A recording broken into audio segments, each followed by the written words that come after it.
नमस्ते। मैं हूं आपका एआई टीचर और स्वागत है हमारे YouTube channel notebook LM classes में। यहां हम किताबों को सिर्फ पढ़ाते नहीं हैं बल्कि उन्हें सुनाते हैं। और अपनी कल्पना की शक्ति से उन्हें महसूस कराते हैं। आज हम 12th बिहार बोर्ड के हिंदी विषय की किताब दिगंत भाग 2 के गद्य खंड की एक गहरी पड़ताल, एक डीप डाइव शुरू करने जा रहे हैं। इसमें कुल 13 चैप्टर है और हमारा मिशन सिर्फ सारांश बताना नहीं है, बल्कि इन कहानियों, इन निबंधों और एकांकियों की आत्मा को समझना है। अगर आपने पहले के लेक्चर नहीं सुने हैं, तो पहले उसे जरूर सुने। तो चलिए आज की पड़ताल शुरू करते हैं। हम सब ने स्कूल की पढ़ाई, परीक्षा का तनाव और एक अच्छी नौकरी पाने का दबाव महसूस किया है। ये हमारी जिंदगी का एक ऐसा हिस्सा है जिसे हम लगभग मानकर चलते हैं। लेकिन क्या कभी ये सोचा है कि इस पूरी भागदौड़ का असली मतलब क्या है? क्या जिंदगी का मकसद बस एक अच्छी नौकरी पाकर सेटल हो जाना है? ये सवाल अक्सर मन के किसी कोने में दबा रह जाता है क्योंकि इसका जवाब खोजना थोड़ा मुश्किल लगता है। हमारे पास जो सिस्टम है हम उसी में दौड़ते रहते हैं। बिल्कुल। और आज हम इसी सवाल को कुरेदने वाले हैं जे कृष्णमूर्ति के नजरिए से। कृष्णमूर्ति 20वीं सदी के एक ऐसे भारतीय विचारक थे जिन्होंने शिक्षा, समाज और जीवन के इन बुनियादी सवालों पर एक बिल्कुल अलग और कह सकते हैं कि क्रांतिकारी नजरिया पेश किया। हमारे पास उनके कुछ लेख और बातचीत के अंश हैं और हमारा मकसद है ये समझना कि शिक्षा के बारे में उनके विचार क्या थे और क्या आज की दुनिया में वो उतनी ही जरूरी है। तो चलिए इस सोच की गहराई में उतरते हैं। तो शुरुआत करते हैं सबसे बुनियादी सवाल से।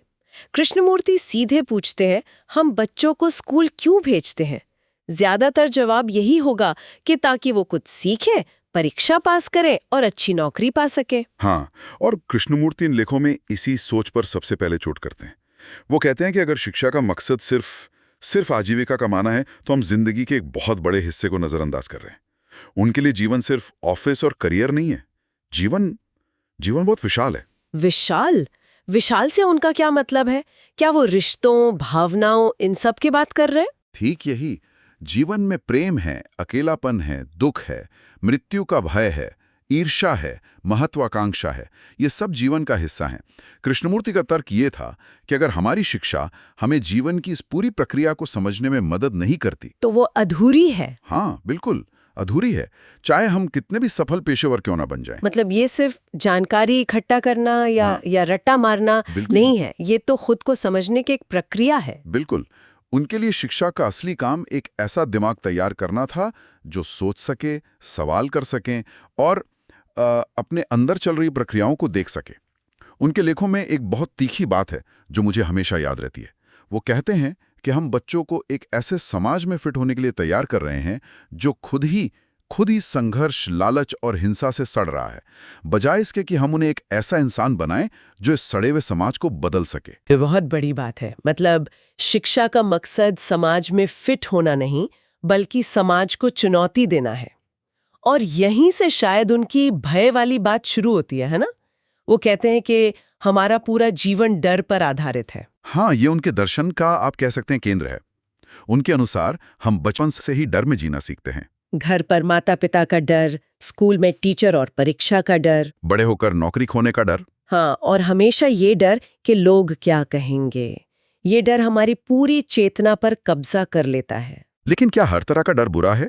जैसे आग से दूर रहना या ऊंचाई से डरना, ये तो हमारी सुरक्षा के लिए जरूरी है। ये एक बहुत जरूरी सवाल है और कृष्णमूर्ति यहाँ 2 तरह के डर में फर्क करते हैं। एक है शारीरिक आत्मसंरक्षण, मतलब फिजिकल सेल्फ प्रिजर्वेशन, जैसे किसी सांप या चलती हुई बस को देखकर पीछे हटना। ये डर नहीं है, ये बुद्धिमानी है।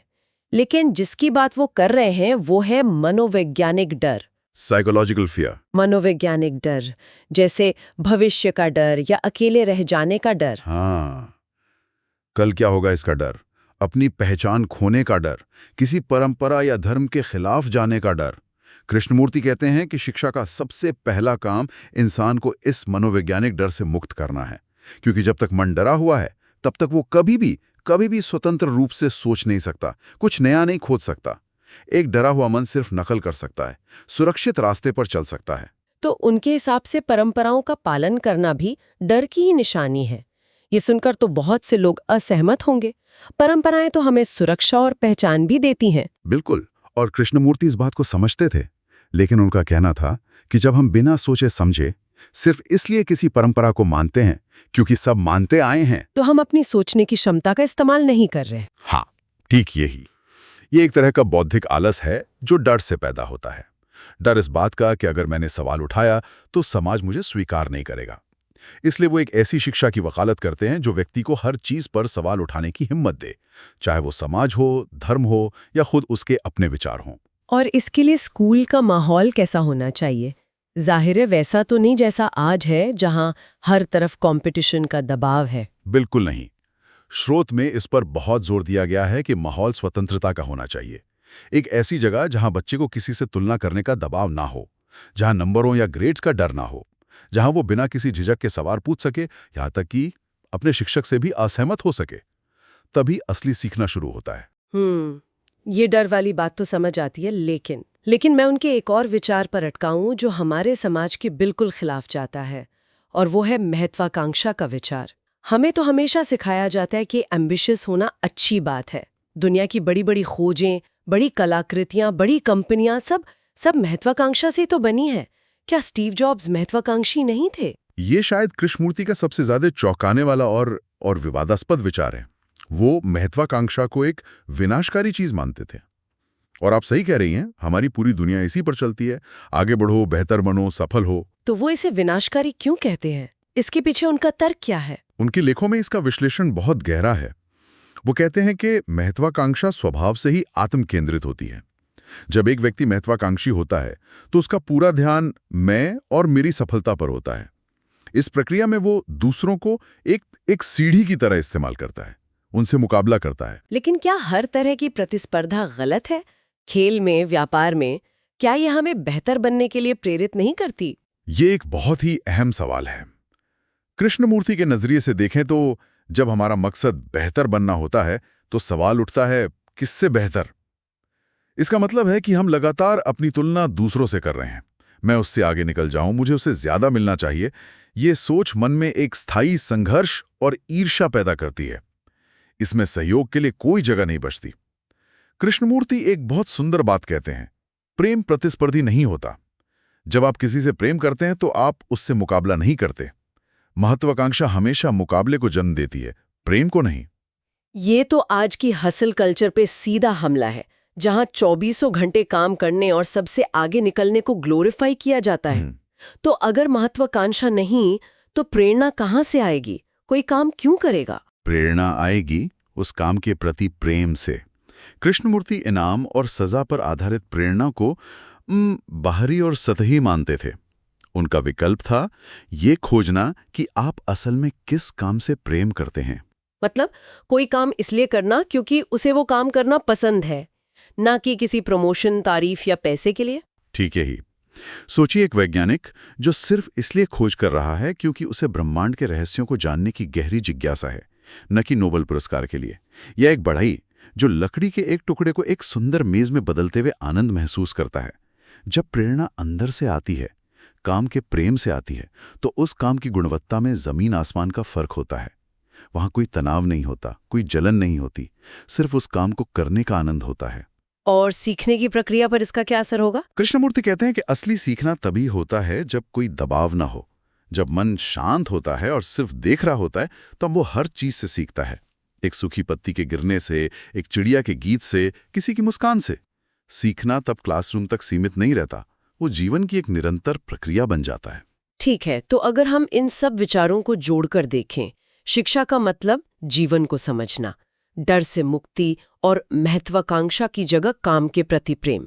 तो अगर सच में ऐसी शिक्षा दी जाए तो इसका समाज पर क्या असर होगा? क्या ये सब सिर्फ एक आदर्शवादी सपना नहीं है? कृष्णमूर्ति के लिए ये सपना नहीं था, बल्कि एक नई दुनिया बनाने का एकमात्र व्यवहारिक तरीका था। ये कोई छोटा मोटा सुधार नहीं था, बल्कि एक पूरी क्रांति की बात थी।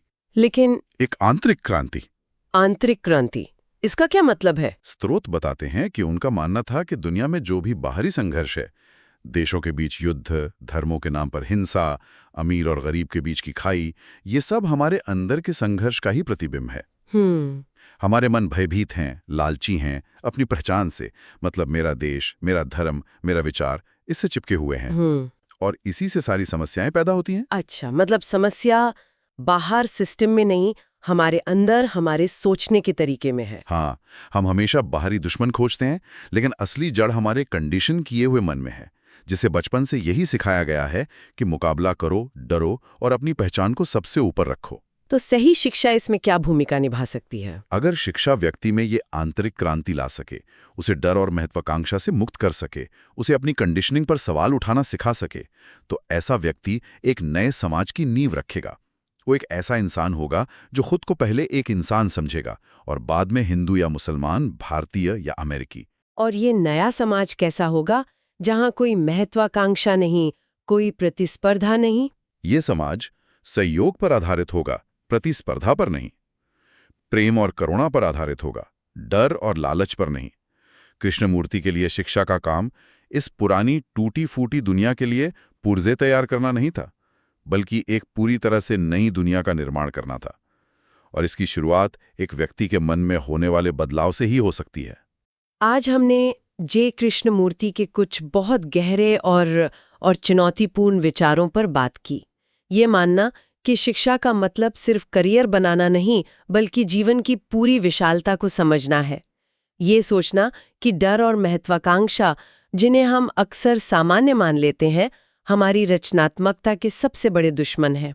और ये उम्मीद कि सही शिक्षा एक ऐसी दुनिया बना सकती है जो संघर्ष पर नहीं, सहयोग पर आधारित हो। ये सोचने के तरीके में एक बहुत बड़े बदलाव की मांग करता है। ये सिर्फ स्कूलों का पाठ्यक्रम बदलने की बात नहीं है, ये हमारे जीवन जीने और दुनिया को देखने के पूरे नजरिए को बदलने की बात है।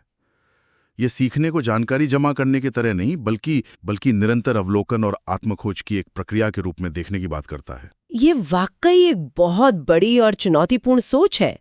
इन विचारों को अपने जीवन में उतारना तो और भी मुश्किल लगता है। शायद इसीलिए कृष्णमूर्ति इस बात पर भी जोर देते हैं कि जब कोई सच में सीख रहा होता है, तो कोई गुरु या बाहरी सत्ता नहीं होती है, जीवन खुद ही सबसे बड़ा शिक्षक बन जाता है। इसी से जुड़ी एक बात हमारे स्रोत में भी है, जहां कृष्णमूर्ति कहते हैं कि कुछ भी नया खोजने के लिए व्यक्ति को पूरी तरह से अकेला होना पड़ता है। सुनने में ये थोड़ा अजीब लगता है, लेकिन सोचने पर मजबूर करता है। इस अकेले होने का क्या मतलब हो सकता है? अगर सीखने की प्रक्रिया को, चाहे स्कूल में हो या जीवन में, इस पूरी आत्मनिर्भरता और सीधे अवलोकन के साथ अपनाया जाए, तो कोई क्या खोज सकता है? एक व्यक्ति दुनिया को कैसे देखेगा अगर वह उन सभी बातों का फिल्टर हटा दे जो उसे सिखाई गई हैं? अगर आपका कोई सवाल या विचार हो तो कमेंट करें। हमसे जुड़ने के लिए धन्यवाद। जल्द ही मिलते हैं एक फ्रेश और एक्साइटिंग टॉपिक के साथ। तब तक के लिए सुनते रहिए और सीखते रहिए। जय हिंद।